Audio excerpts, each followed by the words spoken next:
Hey there guys, CrossFlux here, and welcome back to more Let's Play Teslagrad.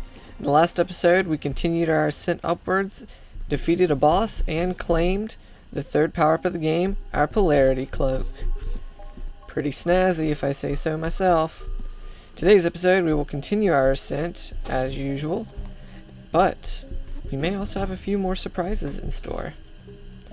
Now, the puzzles from here on out are did start to give me some trouble on my first playthrough. So this is kind of the biggest difficulty spike in the game, I'd say. But of course, everyone's entitled to their own opinion. Perhaps you find this part of the game pretty easy. Alright, just gotta walk around. The reason I moved that horizontal beam across the way I did is because I didn't really explain it. Is when we hit this switch here, the bridge will just keep going upwards unless that metal bar is in place. See how it holds it in? Alright, now we can die. That's the first step of this puzzle. Second step is to repeat the process for no other reason than, I guess it's fun? Depends on your definition of fun. But it doesn't take that long, so I'll leave this part in. Alright. You go ahead and get in place. Very good. Blink to speed up time. Well, not really speed up time, just save time. Alright, hit the switch. And this time, make sure you don't rub butter on your shoes before you try this. There we go. Just a simple blink. And not quite done with the room yet. Make sure you keep your blue polarity on this whole time here and blink during the red ceiling segments. And you should be fine. Alright, this room always gives me a lot of trouble. Well, maybe not the room itself, it's more that scroll up there in the top left corner. I tend to find it easier to get that scroll on a return trip. So immediately after solving this puzzle, I'll just re-enter the room from the right side because I tend to find it's easier to go ahead and get through here and respawn on this side in case I die rather than having to take that lift back across. So once again, we have to make use of those 10-man robots to shuttle an orb walker across. Alright, as I promised, gonna head back in and claim our prize. Alright. This puzzle also involves building up momentum by slowly rising and descending. Alright, blink. Okay, I blinked too far. On. Oh, still blinked too far. Okay. Can I do it? Alright. Now I just gotta wait for that bridge to come back across. I wonder if my red polarity will help attract it closer. Aha, it does. No! I should have figured something like that would happen.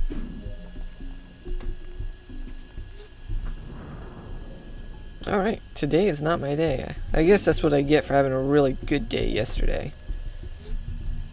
I just got done practicing for this episode too, so that I would be fully prepared for all the levels. And of course, I can't really do it. It must be the Let's Play curse. That's the only explanation.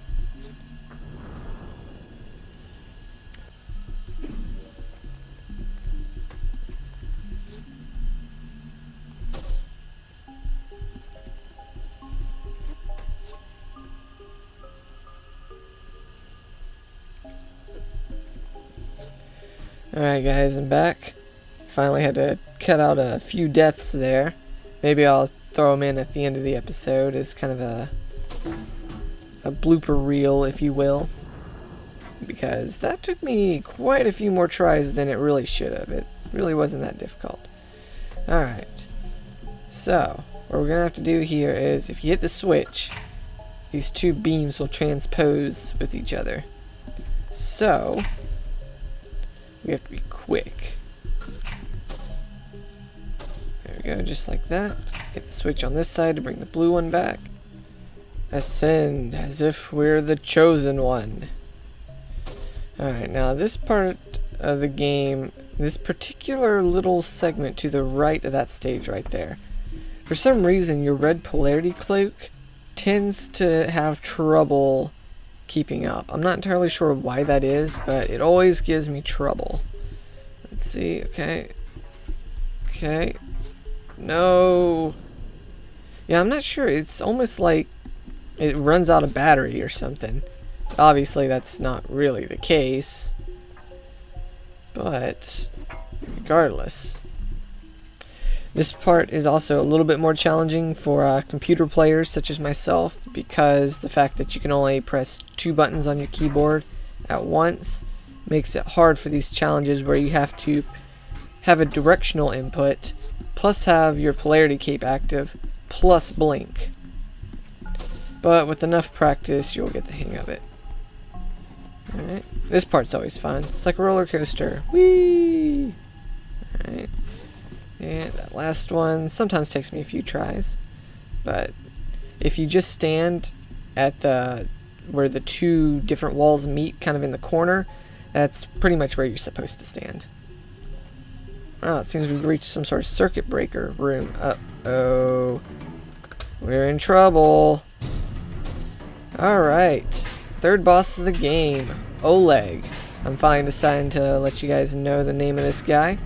He's going to stand in the center of that room, pretty fortified with some metal gates and the electricity surrounding him. So you pretty much have to wait for an opening. Except he's not going to give you an opening. You're going to have to create your own by hitting these switches at the top of the screen. Now the solution is, of course, making use of the new power-up that we just got, Polarity Cloak. He's going to use that little electric gun down there to shoot positively or negatively charged beams at you, and you can repel them back at his face using the appropriate polarity. Once again, 3 cycles is all it's going to take. This last cycle is usually a bit difficult because he'll start shooting multiple colors at the same time, so you can't just literally hold the same button like that. Yeah, once you get kind of trapped where there's multiple colors surrounding you, that's pretty much game over. Because sure, you can repel one color with a particular polarity, but that also means you're attracting the other color to you. So, my biggest tactic for this boss is to kind of stand right where I am, kind of just where your head is below that top flooring right there, because that'll give you just enough room for your Polarity Cloak to kind of repel the beams right back at him without taking forever by having them bounce off the walls repeatedly. Alright. Now the orb walkers up top are designed to be a hindrance to you in this fight, as they'll automatically stick you with a charge that your Polarity Cloak can't overwrite. And usually it's the wrong color that you need. So, the only recommendation for this final cycle that I can recommend is unlocking this switch as soon as possible so that you're not stuck on that top floor. Alright. Oh, I was so close! The reason I didn't really move around too much there is because as soon as you take Oleg down, for some reason all the beams will disappear. So I was kind of expecting them to disappear. But I guess that's what you get for when you assume, right? Alright, this is the last time that I'll show because I pretty much made it to the very end of that last cycle. So if I don't make it this time, I'll just skip to the very end of the fight. Alright, come on, you can do it, reflect it. There we go. Still does not make any sense to me whatsoever as to why the beams just dissipate when he gets electrocuted. Well, if you think about it, that's pretty brutal. I mean, sure, it's kind of cartoony seeing a skeleton like that, but if you really think about it, that high voltage has got to be painful. Alright. Now the switches on the left and right only correspond to that gate, so if you open up the right side, you won't be able to hit them on the left. Alright. Come on, old man. Can't catch me. I'm the Tesla man. Okay, it doesn't really work so much. But, gotta give me credit for trying. Alright. No, not an orb walker. I do not need an orb walker at my disposal right now. No! Oh, okay. I'm just skipping. Alright, is that gonna be it? Alright. 1, 2, 3. And he's down. Oh man. How do we feel about taking down an actual human being? Well, there's nowhere else to go except follow. However, before you jump down here, make sure you have some quick fingers, because as soon as you pass through, you're going to want to blink to the right. Just like that. So that you land on the chandelier to pick up a scroll before we get treated with a cutscene. However, we have another viewer with us this time, if you notice in the right side of the screen. But I'll shut my mouth now.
Wow. Well, we certainly recognized a few characters in there. And if you paid attention, it looks like Oleg over there seems to be regretful of what he did.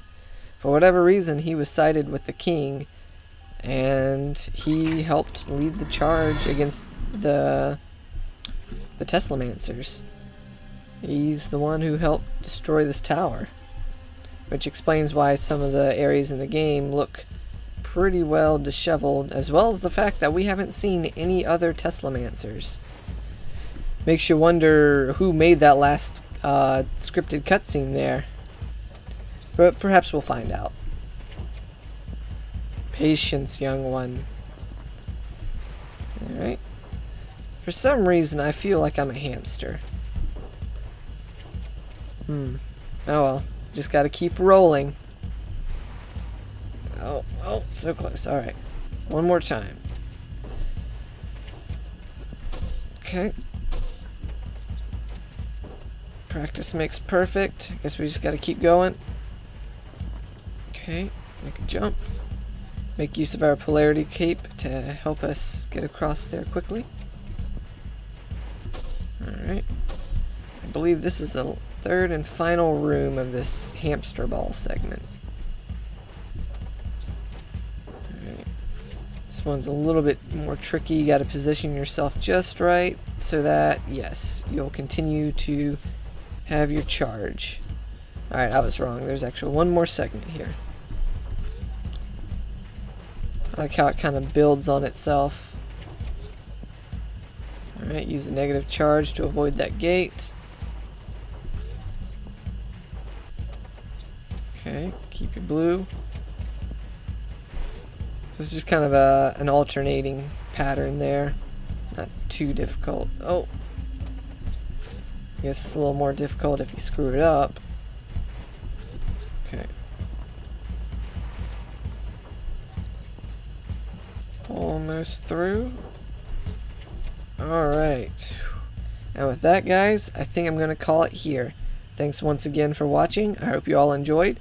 And as usual, have a blessed day. See you next time.